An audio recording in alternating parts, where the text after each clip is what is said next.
Oramos, hermanos, oramos por esta clase, que el Señor la bendiga, el Señor la dirija, y que todo lo que hablemos hoy sea también, por supuesto, de bendición y de crecimiento para nuestras vidas. Voy a pedirle en este caso a nuestro hermano Rafael, si nos puede dirigir en oración. Gracias, Señor, por este día. Gracias. Dios, gracias por tu misericordia para con nosotros, Señor, de que nos guarda y nos cuida día a día, Señor. Bendice estas clases, Padre, danos entendimiento, muéstranos tus caminos, Señor, tu voluntad, y que podamos aprender sobre ti, Señor. A ti sea la gloria a Dios. En el nombre de tu amado Jesús. Amén. Amén, amén, amén, gloria a Dios. Bueno, ya a estas alturas ya estamos ya familiarizados, ¿no?, con el lenguaje del libro de Apocalipsis, que es un lenguaje extraño, un lenguaje raro, ¿verdad? No aparece en ningún otro libro del Nuevo Testamento, pero ya yo creo que a estas alturas ya el tema de los cuernos, los caballos, los colores, ya no nos suena tan extraño, ¿no?, como el primer día cuando comenzamos las clases, ¿no? Hemos hablado, hemos visto muchísimas cosas, yo creo que todas ellas interesantes.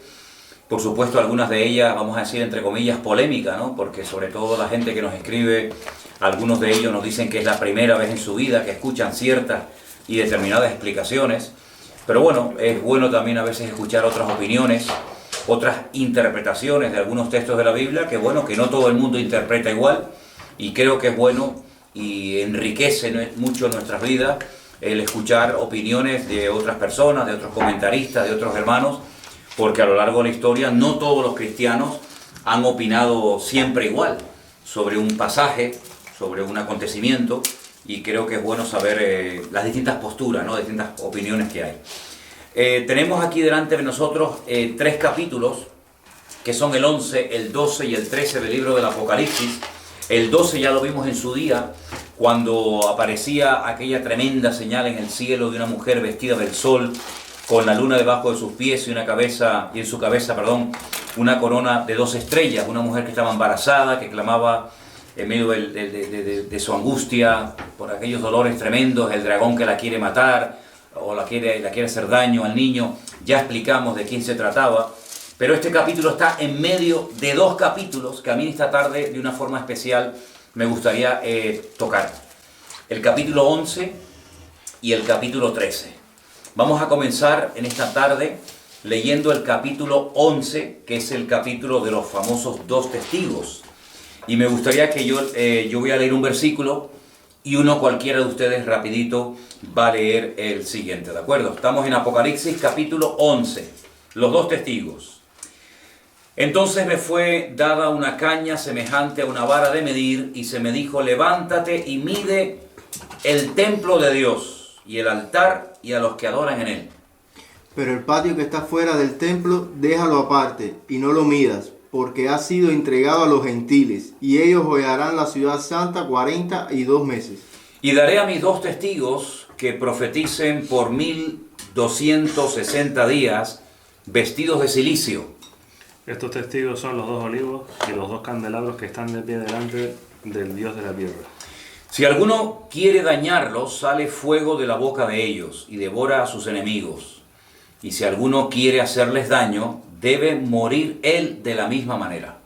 Estos tienen poder para cerrar el cielo, a fin de que no llueva en los días de su profecía, y tienen poder sobre las aguas para convertirlas en sangre, y para herir la tierra con toda plaga cuantas veces quieran. Versículo 7 dice: cuando hayan acabado su testimonio, la bestia que sube del abismo hará guerra contra ellos y los vencerá y los matará. Y sus cadáveres estarán en la plaza de la grande ciudad, que en sentido espiritual se llama Sodoma y Egipto, donde también nuestro Señor fue crucificado. Y los de los pueblos, tribus, lenguas y naciones verán sus cadáveres por 3 días y medio, y no permitirán que sean sepultados. Y los moradores de la tierra se regocijarán sobre ellos y se alegrarán, y se enviarán regalos unos a otros, porque estos 2 profetas habían atormentado a los moradores de la tierra. Pero después de 3 días y medio entró en ellos el espíritu de vida enviado por Dios, y se levantaron sobre sus pies, y cayó gran temor sobre los que los vieron. Entonces oyeron una gran voz del cielo que les decía: subid acá. Y subieron al cielo en una nube, y los vieron sus enemigos. En aquella misma hora hubo un gran terremoto y la 10ª parte de la ciudad se derrumbó, y por el terremoto murieron un número de 7.000 hombres, y los demás se aterrorizaron y dieron gloria al Dios del cielo. El segundo ay pasó. He aquí el tercer ay viene pronto.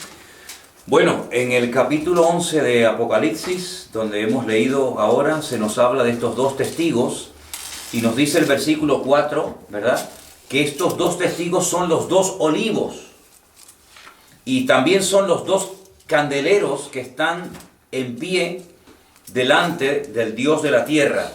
Y aparece una referencia que es Zacarías capítulo 4, versículo 3, y vamos a leerlo porque así tenemos toda la información bíblica sobre estos personajes tan interesantes. Repito, Zacarías capítulo 4, versículo 3,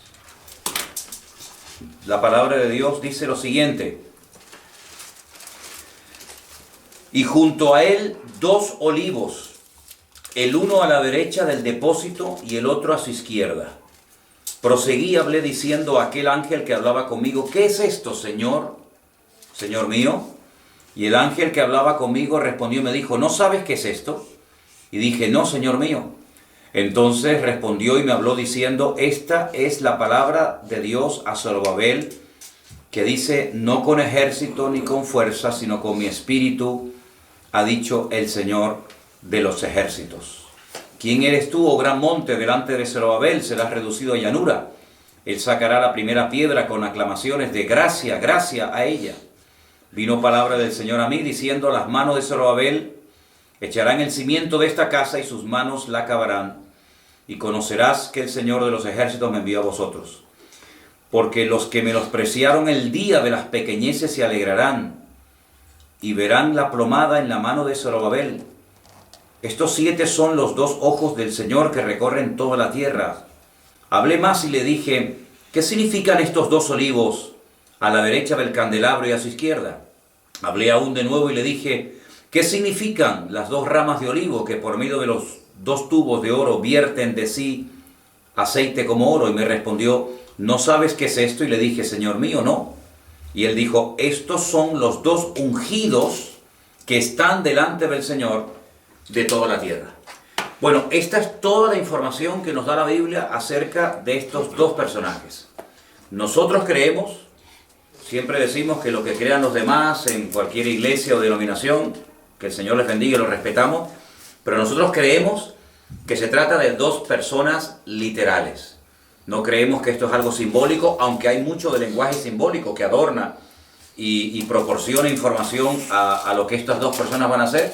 Nosotros entendemos que son 2 personas que van a venir en los últimos tiempos, en la primera parte, repito, en la primera parte de la gran tribulación. 2 hombres, no es un hombre y una mujer, no es una pareja, no es un matrimonio, son 2 hombres que vendrán, y dice aquí que estarán durante 42 meses, es decir, 1260 días, es decir, 3 años y medio predicando la palabra de Dios. ¿De acuerdo? La cuestión es de quién se trata. ¿De quién se trata esta gente? Pero antes de hablar un poquito acerca de la identidad de estos personajes, dice la Biblia que los que quieren hacerles daño no los pueden matar. Es decir, durante 3 años y medio los intentan matar, pero no pueden. Pero al final dice la Biblia que son muertos. Al final dice la Biblia que son muertos y sus cadáveres estarán en la plaza de la grande ciudad, que en sentido espiritual, fíjense cómo será la condición espiritual de la ciudad de Jerusalén, se parecerá a Sodoma y a Egipto. Y dice: en esta ciudad fue donde nuestro Señor Jesucristo fue crucificado. Entonces todos sabemos que la ciudad donde el Señor Jesucristo fue crucificado fue en la ciudad de Jerusalén. Lo que pasa es que espiritualmente se parecerá a la ciudad de Sodoma, y todos sabemos cómo era la ciudad de Sodoma y Gomorra, y también se parecerá a Egipto. Dice que en sentido espiritual, el sentido espiritual se parecerá a esas 2 ciudades. Son muertos durante 3 días y medio no van a permitir que los entierren, que es un agravio y una humillación tremenda en esa cultura donde al momento prácticamente se entierran a las personas que pierden la vida. La Biblia los denomina, versículo 10, profetas. Estos dos profetas, porque profetizan, porque predican la palabra. Y después dice que después de 3 días y medio, versículo 11, estamos en Apocalipsis 11:11, el espíritu de vida procedente de Dios entra en ellos y resucitan. Y automáticamente ascienden en una nube al cielo y los enemigos lo ven. Y automáticamente en el momento en el que son resucitados y llevados a la presencia de Dios, se produce un terremoto y mira tú por dónde, que esto no ha sucedido, pero la Biblia te está contando el futuro como algo que ya pasó. Y te dice incluso que el terremoto que se produce el día que resucitan los dos testigos, hace que 7.000 personas pierdan la vida. Es decir, los detalles que nos da el Señor acerca de este acontecimiento, de estos dos personajes, es tremendo. Claro, a lo largo de la historia se ha especulado quiénes son estas dos personas, quiénes pueden ser estos dos hombres. Bueno, repito, esto es especular, porque la Biblia no dice de quién se trata. Lo que pasa es que los relacionan con Moisés y con Elías porque hacen cosas muy parecidas a las que Moisés y Elías hicieron en su momento. Por ejemplo, ¿pueden leer el versículo 5, por favor? Y les fue dado no que los matasen, sino que los atormentasen 5 meses. Y su tormento era como un tormento de escorpión cuando El 5, hiere versículo al hombre. 11:5. El 11:5. Perdón. Y si alguno quiere dañarlos, sale fuego de la boca de ellos y devora a sus enemigos. Y si alguno quiere hacerles daño, debe morir él de la misma manera. Ustedes saben que hay personas, ejércitos, enemigos, que en un momento determinado quisieron matar al profeta Elías y dice que cuando iban a prenderlo, caía fuego del cielo. Cosa que sucede aquí cuando quieren matar a estos. Entonces dice, puede ser Elías. Aparte, en el versículo 6, Santiago, si lo puedes leer, hay otro dato que se parece mucho, un poco, al ministerio de Elías. Estos tienen poder para cerrar el cielo a fin de que no llueva en los días de su profecía. ¿Ves? Tienen poder para cerrar el cielo. Elías cerró el cielo durante 3 años y medio para que no lloviera. Curioso, ¿no? 3 años y medio, igual que los 3 años y medio que los dos testigos van a estar predicando en la primera parte de la gran tribulación. Y el versículo 6 termina diciendo... Y tienen poder sobre las aguas para convertirlas en sangre y para herir la tierra con toda plaga cuantas veces quieran. El que hirió las aguas que se convirtieron en sangre fue Moisés, y también con una serie de plagas tremendas que las tenemos todas en el libro del Éxodo. Total fueron 10 plagas, ¿de acuerdo? Pero por eso dice, bueno, Moisés y Elías. Ese es un argumento que presentan los defensores, los que dicen que los dos testigos que van a venir durante los primeros 3 años y medio de la gran tribulación tienen que ser Moisés y Elías, porque lo que los proporciona la Biblia acerca de estas dos personas se parece mucho a lo que hizo Moisés y Elías en el Antiguo Testamento. ¿Vale? Eso por una parte. Otro argumento que presentan es que en el monte de la transfiguración, cuando el Señor Jesucristo subió a orar con Pedro, Jacobo y Juan, se aparecieron Moisés y Elías hablando con el Señor. En cierto sentido diríamos que el representante de los profetas podría ser Elías, y lógicamente el representante de la ley que la recibió fue Moisés. Entonces yo estoy hablando de los argumentos que presentan los que defienden que son Moisés y Elías. Y como les dije, incluso he leído libros de personas que afirman categóricamente que son Moisés y Elías, lo cual a mí me parece un disparate, porque estamos atreviéndonos a decir lo que no dice la Biblia. Entonces, lo que no dice la Biblia, ¿cómo nos atrevemos nosotros a decirlo asegurando categóricamente que se trata de Moisés y de Elías? Lo cual es una locura. Hay otro argumento, y vamos a leer en el libro de Malaquías, que es el último libro del Antiguo Testamento, capítulo 4, del versículo 5 en adelante. Vamos a leerlo porque ahí se menciona el nombre del profeta Elías. Repito, Malaquías, capítulo 4, versículos del 5 al 6. Último libro del Antiguo Testamento. Rafa, por favor. He aquí yo os envío el profeta Elías, antes que venga el día del Señor, grande y terrible. Él hará volver el corazón de los padres hacia los hijos y el corazón de los hijos hacia los padres. No sea que yo venga y hiera la tierra con maldición. En nuestras Biblias, en la Biblia en español, la última palabra del Antiguo Testamento es maldición. Por eso los judíos no ponen al libro de Malaquías en el último lugar del Antiguo Testamento para que no se termine la lectura del Antiguo Testamento pronunciando la palabra maldición, sino que ponen Segunda de Crónicas en el lugar de Malaquías en el Antiguo Testamento. Un pequeño detalle. Pero aquí dice que el Señor va a mandar al profeta Elías antes de que venga el día del Señor grande y terrible. Entonces, algunos dicen, ¿ves? El Señor dice que va a mandar al profeta Elías antes de que venga el día grande y terrible del Señor. Pero yo quiero recordarles, sobre todo a los que defienden la postura o la opinión de que son Moisés y Elías, de que un día nuestro Señor Jesucristo dijo, el Elías que había de venir ya vino, si queréis recibirlo, él era, o él es. Y estaba haciendo referencia a Juan el Bautista. Sobra el decir que los judíos a quien están esperando todavía es al profeta Elías, porque como ellos no tienen el Nuevo Testamento, ellos creen que tiene que venir el profeta Elías primero antes de que venga el Mesías. Pero en nuestro caso, nosotros no estamos esperando que venga el profeta Elías, porque ya vino en la figura de Juan el Bautista. No es que era una reencarnación, quiero dejar bien claro esto, La Biblia está en contra de la reencarnación. Un versículo que tira por tierra el argumento de la reencarnación es Hebreos 9:27. Que dice, está establecido por Dios que los hombres mueran una sola vez y después de esto el juicio. Entonces, estamos en contra de la reencarnación, no es bíblica, por supuesto que no. Entonces, cuando dice que vendrá el profeta Elías, no se refiere literalmente al profeta Elías, sino, y de hecho el Señor Jesucristo lo explica claramente, y no vamos a cuestionar las palabras del Señor Jesucristo. Juan el Bautista cumplió un ministerio de preparación previo a la venida del Mesías. Entonces Jesús dijo, si queréis recibirlo, si ustedes quieren aprender la verdad, el Elías que había de venir era este señor, Juan el Bautista. ¿De acuerdo? Entonces no podemos afirmar nosotros, ni lo vamos a hacer nunca, que los dos testigos que vienen a predicar, que son dos predicadores, dos personas que vienen a predicar durante la primera parte de la Gran Tribulación, se trata sí o sí de Elías y de Moisés. Que se parece lo que hicieron estos dos hombres con lo que van a hacer los otros testigos, es verdad. Pero yo les recuerdo algo.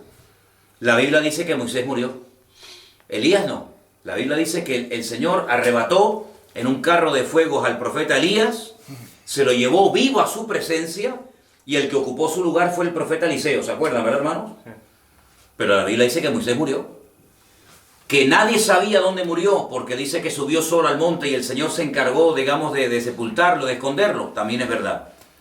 Pero si la Biblia dice que está establecido por Dios que los hombres mueran una sola vez, quiere decir que Moisés va a venir y va a morir otra vez. Entonces, yo, sinceramente, estoy totalmente en contra de afirmar categóricamente de que se trata de Moisés y de Elías.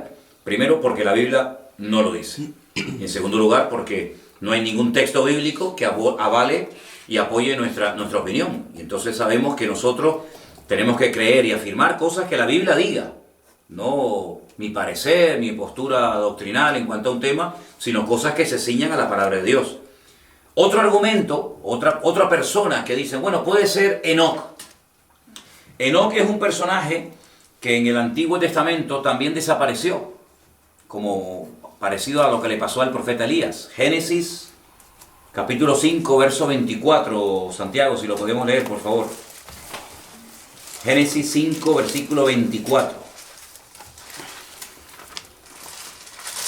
Caminó pues Enoc con Dios y desapareció porque lo llevó Dios. Tremendo.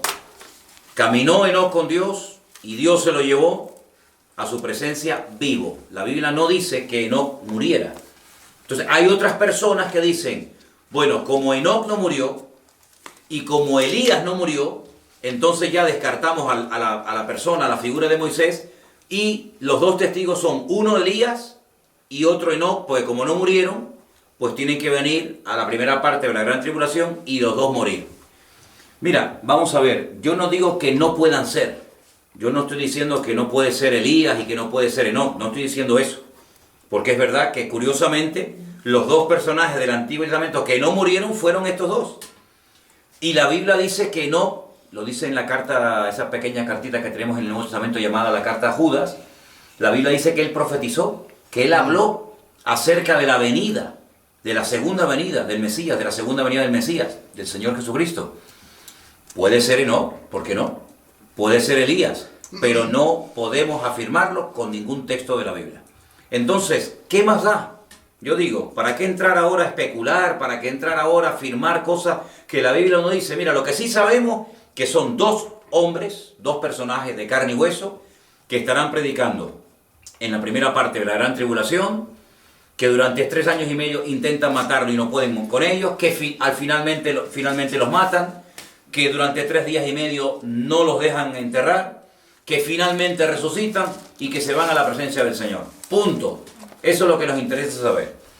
Que habla también el profeta Zacarías de ellos, que los llama los 2 candeleros o los 2 olivos, perdón, los 2 ungidos, y nada más. Es decir, lo que no dice la Biblia, no nos compliquemos la vida, no nos rompamos la cabeza con entrar ahora a especular y a opinar y sobre todo a afirmar categóricamente cosas que la Biblia no dice.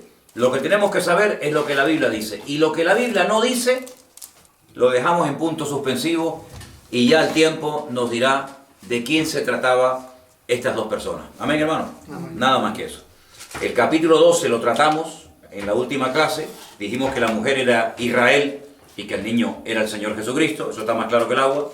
Pero hay un dato que vamos a leer ahora en el capítulo 13 del libro del Apocalipsis, que es el otro capítulo que quiero que toquemos esta noche, que nos va a ayudar mucho, porque dice en el 11.7, dice que cuando hayan acabado su testimonio, es decir, cuando ya se aproxime el tiempo de los 3 años y medio que tenían que haber predicado, la bestia que sube del abismo hará guerra contra ellos, los vencerá y los matará. Quédense con ese dato. Quien los mata es la bestia que sube del abismo. Por favor, quédense con este dato, porque la Biblia nos dice quién va a matar a los 2 testigos. Repito, la bestia que sube del abismo. Con este dato nos vamos al capítulo 13 y hacemos lo mismo que antes. Yo leo un versículo y cualquiera de ustedes lee el siguiente. Apocalipsis 13:1. Me paré sobre la arena del mar y vi subir del mar una bestia. Vi subir del mar una bestia que tenía 7 cabezas y 10 cuernos. Y en sus cuernos 10 diademas y sobre sus cabezas un nombre blasfemo. Y la bestia que vi era semejante a un leopardo, y sus pies como de oso, y su boca como boca de león. Y el dragón le dio su poder y su trono y grande autoridad. Y vi una de sus cabezas como herida de muerte, pero su herida mortal fue sanada y se maravilló toda la tierra en pos de la bestia.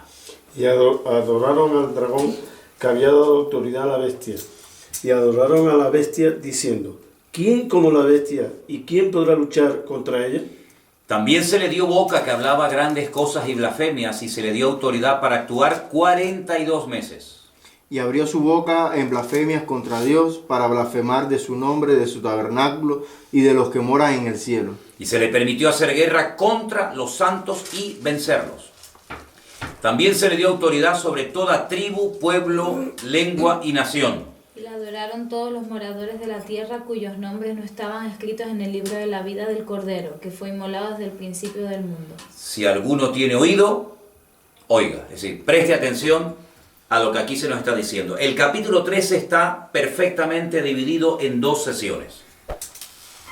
En la primera parte, que hemos leído del versículo 1 al 10, al 9, se nos habla de una bestia que es la que sube, como dice aquí, del mar.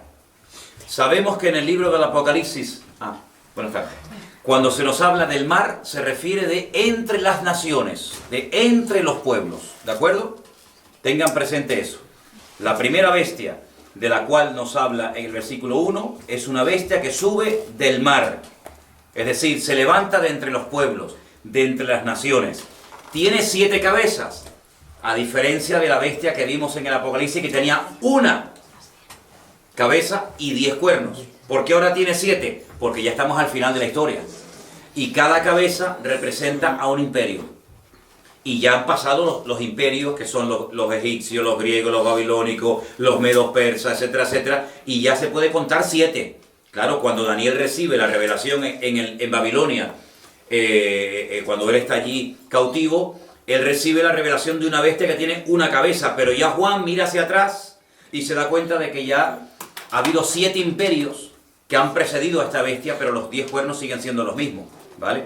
Entonces, esta bestia, versículo 2, y vamos a entender perfectamente el versículo, es semejante a un leopardo, sus pies como oso y su boca como león. Sabemos perfectamente describir, sabemos perfectamente explicar lo que significan estos 3 animales porque ya lo leímos. Sabemos que el leopardo era Grecia, el oso los medos persas y el león Babilonia. Por lo tanto es como una mezcla de los imperios que le han precedido. Fíjese que es semejante, su aspecto es como el de un griego, la forma de actuar, la forma de caminar, la forma de comportarse es como la de un persa, y la forma de hablar es como la de un babilónico. Entonces, claro, en estos momentos, cuando leemos textos como este, sería bueno leer leer libros de la historia secular. Analizar cómo eran los griegos, cómo se comportaban los babilónicos, cómo vivían los medos persas. Y con toda esa información extra bíblica podemos deducir cómo va a ser la personalidad, la forma de operar, la forma de actuar, la forma de desarrollar su política, porque al fin y al cabo esta primera bestia es el anticristo, que es un político, ¿vale? Entonces vemos que dice aquí, una de sus cabezas fue herida como de muerte, su herida mortal fue sanada y se maravilló toda la tierra. Algunos comentaristas opinan que el anticristo experimentará una especie de atentado y la gente va a creer que ha muerto, pero no ha muerto. Pero se va a correr la voz de que ha como resucitado. Entonces dice que toda la tierra se admira, terminan adorándolo. El dragón, que sabemos quién es Satanás, dice que le da poder, le da trono, le da autoridad. Es decir, que será una persona con una unción diabólica realmente espectacular. Se atreve a hablar grandes cosas y blasfemias porque tiene autoridad para actuar durante 42 meses. Es decir, estamos viendo que es un personaje también de carne y hueso, pero el lenguaje que nos describe cómo es un lenguaje totalmente simbólico, de animales, etcétera, ¿verdad? Que ya conocemos. Y también dice que se le permitió hacer guerra contra los santos y vencerlos. Claro, algunos dicen, bueno, ¿estos santos quiénes son? Es Israel, es la iglesia. Bueno, ya ahí cada uno puede dar su opinión, ¿verdad? Pero lo que dice la Biblia es que se le da poder, se le permite hacer guerra contra los santos y vencerlos. También tiene autoridad no solamente para vencer y atacar a los santos, sino sobre todas las tribus, pueblos, lenguas y naciones. Y al final, como conclusión, todos los moradores de la tierra terminan adorando a este personaje. Como los césares de Roma, ¿no? Que al final terminaban siendo unos ególatras, adorándose a sí mismos y recibiendo adoración de todo el mundo. Pero vuelvo al dato de Apocalipsis capítulo 11. La bestia que mata a los 2 testigos no es esta. Porque vuelvo a leer el versículo, dice Apocalipsis 11, 7. Cuando hayan acabado su testimonio, la bestia que sube del abismo hará guerra contra ellos, los vencerá y los matará. Y Apocalipsis 13:1 dice que esta bestia sube del mar. Luego no se trata de esta. Vamos a leer el resto del capítulo 13. Muy interesante. Versículo 10. Si alguno lleva en cautividad, va en cautividad. Si alguno mata espada, espada debe ser muerto. Aquí está la paciencia y la fe de los santos. Versículo 11, por favor. Después vi otra bestia que subía de la tierra y tenía 2 cuernos semejantes a los de un cordero, pero hablaba como dragón. Ok, otras versiones dicen la bestia que subía del mundo subterráneo, la bestia que subía del abismo. Es decir, la procedencia de la primera bestia no es la misma a la procedencia de la segunda bestia, que tiene 2 cuernos semejantes a los de un cordero, un animal prácticamente inofensivo, bonito y tal, pero hablaba como un demonio. Si una cosa es lo que ves y otra cosa es lo que es. Una cosa es la apariencia y otra cosa es como hablaba. Ejerce toda la autoridad de la primera bestia en presencia de ella y hace que la tierra y los moradores de ella adoren a la primera bestia cuya herida mortal fue sanada. Verso 13. También hace grandes señales, de tal manera que incluso hace descender fuego del cielo a la tierra delante de los hombres. Es una imitación, ¿os dais cuenta? Es una imitación diabólica de milagros que han sucedido en el Antiguo Testamento a través de la vida y del ministerio del profeta Elías y también de los 2 testigos. Él dice que también hace descender fuego del cielo, engaña a los moradores de la tierra con las señales que se le ha permitido hacer en presencia de la bestia, mandando a los moradores de la tierra que le hagan imagen a la bestia que tiene la herida de espada y vivió. Y se le permitió infundir aliento a la imagen de la bestia para que la imagen hablase e hiciese matar a todo el que no la adorase. Y hacía que a todos, pequeños, grandes y ricos, pobres, libres y esclavos, se les pusiese una marca en la mano derecha o en la frente. Y que ninguno pudiese comprar ni vender, sino el que tuviese la marca o el nombre de la bestia, o el número de su nombre. Es lo mismo dicho de diferente forma. Dice, aquí hay sabiduría. El que tiene entendimiento, cuente el número de la bestia, pues es número de hombre. Y su número es 666. Ya dijimos el valor numérico, ¿verdad? De las letras. Se puede sacar por el valor numérico el nombre de esta persona. Ahora, el capítulo 13 es muy claro. Nos habla de 2 personajes a los cuales se les dirige o se les habla como la bestia. Una que sube del mar y otra que sube del mundo subterráneo, de la tierra o del abismo. A las 2 se le llama igual, bestia, pero son 2 personajes diferentes. ¿Cuál es la diferencia entre una y otra? La primera es el anticristo. El personaje líder político definido con estas características que ya hemos leído. El segundo, podríamos decir, que es el encargado de lo espiritual o de lo religioso. Lo conocemos como el nombre del falso profeta. El falso predicador. Profeta es uno que predicaba, pero este predica, pero es falso. ¿Qué te parece? Hace milagros tan espectaculares que mucha gente es engañada, seducida y arrastrada, pero su objetivo no es atraer la atención sobre sí mismo, sino que es como una especie de personas que le hace publicidad. ¿Cómo se llama los que hacen publicidad de otros? Como una especie de, no de manager, sino de marketing, ¿no? Le hace el marketing, le hace la publicidad a la primera bestia. Porque el objetivo de esta persona, de este falso profeta, es que terminen adorando y rindiéndole culto a la primera bestia, que es el anticristo. Pero fíjate qué interesante, que son los moradores de la tierra los que terminan adorando a esta persona y le hacen una imagen a la bestia, que tiene la herida de espada y vivió. Es decir, al anticristo le hacen una imagen, y esto no es nuevo. Mire, por ejemplo, ahora mismo en Corea del Norte, todos los días los que viven en esa ciudad tienen que ir y doblarse y casi adorar al abuelo y al padre del actual presidente, que creo que se llama Kim Jong-un, de Corea del Norte. Y tú dices, en pleno siglo XXI, que haya personas, seres humanos, que antes de ir a estudiar, antes de ir a trabajar, tengan que ir delante de unas estatuas enormes, gigantes, que no sé si son de bronce o de oro, y tengan casi que rendirle culto y pleitesía. Eso hoy en día existe. Pero es que lo mismo pasó en los tiempos de Nabucodonosor, cuando mandó a construir, a hacer una imagen de oro, y todo el mundo tenía que postrarse y terminar adorándola. Y vete tú a saber si la cara de la imagen era la cara del mismísimo rey Nabucodonosor. Es decir, que esto que vamos a ver en los últimos tiempos, o que se va a ver en los últimos tiempos, no es nada nuevo. algunos, no todos, pero algunos césares de Roma obligaban a la gente a que se les adoraba. Y se utilizaba en aquellos tiempos un título que era el Kyrios. La palabra Kyrios era la máxima autoridad, era el Señor, pero el Señor por autonomancia, ¿sí? El Señor de señores, al que tenían que honrarle y darle culto. Y ese título es el que se le da a Cristo en el Nuevo Testamento. No se olviden que el Nuevo Testamento fue escrito en griego.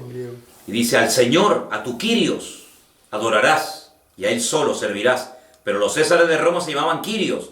¿Y cuántos cristianos murieron porque no le querían dar honra y culto al Kyrios humano, al César de Roma? Pero sin embargo se le va a permitir, se va a construir una imagen a la bestia. Pero escuchen una cosa, lo que ocurre en el versículo 15 no ha ocurrido nunca en la historia de la humanidad.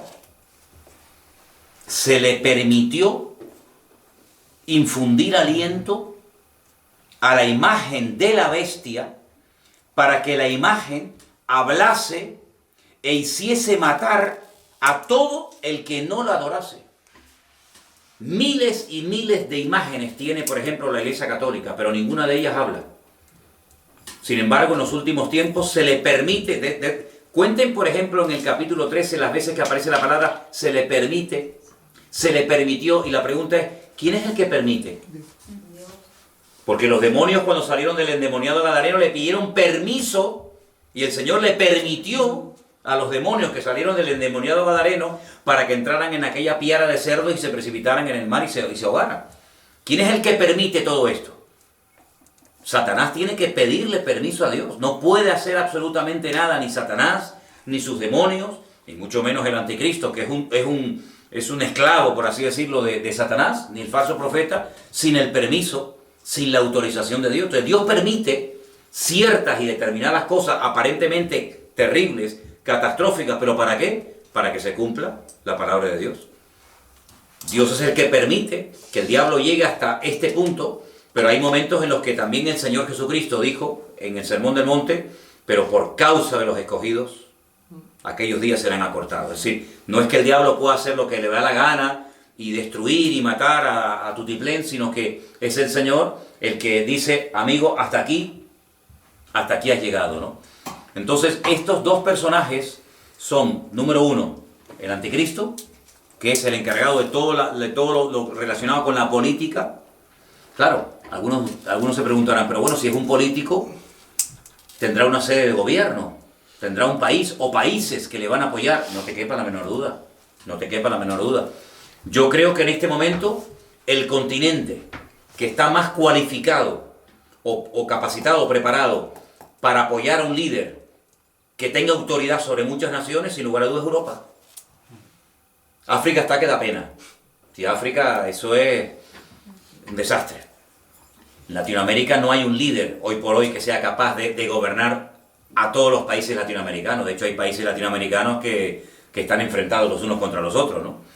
Pero sin embargo, Europa en este momento tiene una sede de gobierno europea, y por cierto, en este momento nos están viendo, hermanos, desde la cabeza de la víbora, como yo le llamo, nada más y nada menos que desde Bruselas, donde está la sede del Parlamento Europeo. Y sabemos que desde ahí se dan leyes para todo un continente. Eso no pasa en Asia, eso no pasa en África, eso no pasa en Oceanía, eso solamente pasa en Europa. Es curioso, no hay ningún continente que tenga una moneda en común. Nosotros los europeos sí, tenemos una moneda en común, que es el euro. El único continente donde hay una religión a nivel mundial que gobierna sobre más de 1.000 millones de personas, que precisamente menciona la Biblia, es Roma, o es el Vaticano, ¿no?, que forma parte de la ciudad de Roma. Es decir, Europa cumple muchas características y condiciones para levantar a estos personajes, que se van a apoyar mutuamente el uno al otro, ¿no? Pero que vamos a ver también, Dios mediante, más adelante, que el anticristo al final se vuelve contra el falso profeta y contra su sede de gobierno. Al final, el anticristo traiciona, por así decirlo, entre comillas, al falso profeta y termina destruyendo a él y a la ciudad desde la cual gobierna sobre todos los reyes de la tierra. Recuerden que en aquel momento No estamos hablando del siglo XXI. Recuerden que en aquel momento la única ciudad que gobernaba sobre todos los reyes de la tierra, ¿cuál era? Era Roma. Era Roma. No estamos interpretando el libro del Apocalipsis con las pautas y los parámetros del siglo XXI, sino con el tiempo en el que se escribió. Y Roma era la sede de gobierno de los Césares de Roma, y era el único imperio que ha sido el más extenso, el más longevo, casi 1000 años. Alguna gente se olvida de este detalle. Casi 1000 años duró el Imperio Romano, 900 y pico. Sabemos que al final se fracturó y tal, entre Oriente y Occidente, Constantinopla por un lado, Roma por otro, pero Roma sigue teniendo un poder tremendo, ¿no? Así que yo quería en esta tarde tocar estos dos capítulos para que ustedes sepan lo que significa el tema de los dos testigos, y para que también sepan el tema de los dos personajes que se mencionan en el libro de Apocalipsis, en el capítulo 13, que es el anticristo y el falso profeta. Y Dios mediante, la próxima semana tocaremos otros temas, porque me gustaría también hablar un poquito acerca de una etapa maravillosa que va a ser, sin lugar a dudas, el milenio. Que todavía no hemos hablado nada, ni hemos tocado, ni leído absolutamente nada acerca del milenio, y es una etapa extraordinaria que sucede al final, es decir, cuando ya termina la gran tribulación.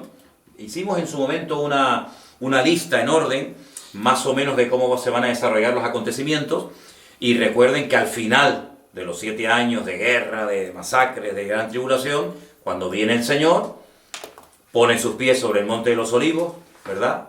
Ahí se produce una serie de juicios y comienza la era milenaria, el milenio.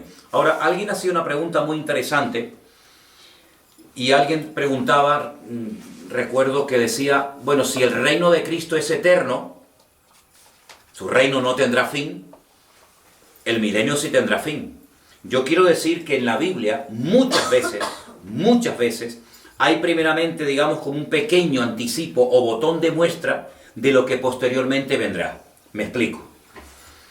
Antes de la construcción del templo de Jerusalén, que era un templo permanente, hubo un templo llamado tabernáculo, que fue algo portátil, que se trasladaba de un lugar a otro. El templo es la ampliación de todo lo que representó y significaba el tabernáculo. Sí, el candelabro, la menorá que había en el tabernáculo, después se puso en el templo. El arca de la alianza que estaba en el tabernáculo, después se puso en el templo. Y así todo y cada uno del mobiliario. Sí, no se construyó primeramente el templo. Primero fue el tabernáculo como anticipo de lo que posteriormente sería el templo, ¿vale? El reinado milenial de Cristo es como un anticipo del reinado eterno del Señor. Es decir, Él no viene y ya reina por la eternidad, sino que hay un periodo, que lo vamos a estudiar la próxima semana, porque curiosamente hay muchas cosas que nos gustaría saber del milenio que la Biblia no lo dice, pero sí hay muchas cosas interesantes, capítulos casi enteros, que nos hablan acerca del milenio, y es el tiempo en el que el Señor Jesucristo, junto con la iglesia, junto con los creyentes, con los que han nacido de nuevo, reina, y después viene el reinado eterno del Señor Jesucristo. Pero siempre hay como un anticipo, como un pequeño botón de muestra de lo que vendrá en el futuro, ¿de acuerdo? Así que la próxima semana estudiaremos un poquito acerca del milenio, dónde se va a producir, por qué se llama milenio, qué va a pasar durante ese tiempo, etcétera, etcétera. Así es que les pido que vayan leyendo cosas que nos relata la Biblia sobre el milenio. Por ejemplo, como tarea, de aquí a la próxima semana, Apocalipsis capítulo 20. Aunque no es el único capítulo que nos da información sobre el milenio, pero todo el capítulo 20 del libro del Apocalipsis, muy interesante. Léanselo, por favor, para que la próxima semana ya tengamos una base sobre la cual trabajar. Aunque, por supuesto, también leeremos capítulos muy bonitos del libro de Isaías, que nos habla acerca del milenio. Y todavía queda pendiente lo que les dije hace semanas que estudiaran. Gog, Magog, Mesec, Tubal, todas esas guerras que se van a llevar a cabo también con nombres y apellidos y con países que menciona la Biblia. Pero como ustedes pueden comprobar, esto no ha hecho más que empezar. Esto es un estudio constante y permanente de las profecías, de un tema tan apasionante y tan maravilloso como este, que hoy en día tenemos que conocerlo, porque ya estamos acostumbrados a ver terremotos, Estamos acostumbrados a ver tsunamis, huracanes, pero lo que no estaba acostumbrado a la tierra era a ver plagas. Y estamos en medio de una plaga mundial. De una plaga mundial, de algo que no vemos, pero que está poniendo de rodilla a países enteros. Porque cuando viene un enemigo de carne y hueso te puedes defender, lo puedes reconocer, lo puedes ver. Pero algo que solamente se puede ver con el microscopio está poniendo de rodillas a economías, a países enteros y a millones de personas las tiene atemorizadas. Les anticipo que el jueves, Dios mediante, haremos una conexión en directo con un pastor con el cual he estado hablando hoy de Italia, del norte de Italia, que me ha contado cosas terribles, donde yo estuve hace unos días, justamente en el centro del huracán, y me dijo, hermano, huiste o te fuiste a tiempo, porque a los 2 o 3 días de haberte ido, esto cambió completamente. Vamos a conectar en directo con Milán el día jueves, vamos a hablar en directo con un pastor y nos va a contar qué está pasando con él, con su familia, con la iglesia, con los hermanos, y nos vamos a quedar con la boca abierta. Porque lo que vimos en televisión y lo que nos cuentan es la mitad de la mitad de la mitad. Y ellos lo están experimentando, nuestros hermanos en Cristo, en carne propia. Esto será Dios mediante el jueves. Pues nada, hermanos, que el Señor les bendiga. Vamos a terminar con una oración. Y nos vemos, si Dios mediante, hermanos de Bélgica que me han seguido en esta noche en directo. Nos vemos el día martes, ¿de acuerdo? Y a todos los que nos ven, gracias por su fidelidad. Gracias por estar con nosotros. Sigan mandándonos sus preguntas y vamos a terminar esta clase en esta noche dándole gracias al Señor. Padre Celestial, te damos muchas gracias por tu bendita y preciosa palabra. Gracias porque a través de ella podemos obtener el conocimiento necesario e imprescindible para estar velando y orando y para saber, Señor, en qué tiempo nos encontramos. Bendice a tu iglesia, guarda y protege a todo tu pueblo sobre la faz de la tierra y guárdanos, Señor, de todas las cosas que conocemos y de las que ignoramos. Pero en ti está nuestra confianza, nuestra fe está depositada en ti, en tus promesas, y pido, Señor, que tú nos sigas ayudando y fortaleciendo como hasta el día de hoy. Bendice a todos los hermanos que en muchas partes del mundo estarán viendo estas enseñanzas, que tú nos guardes y nos ayudes para dar un fiel testimonio de nuestro Señor Jesucristo. A ti la gloria y la honra. Amén y amén. Dios les bendiga, hermanos. Nos vemos, Dios mediante, el día martes de la semana que viene.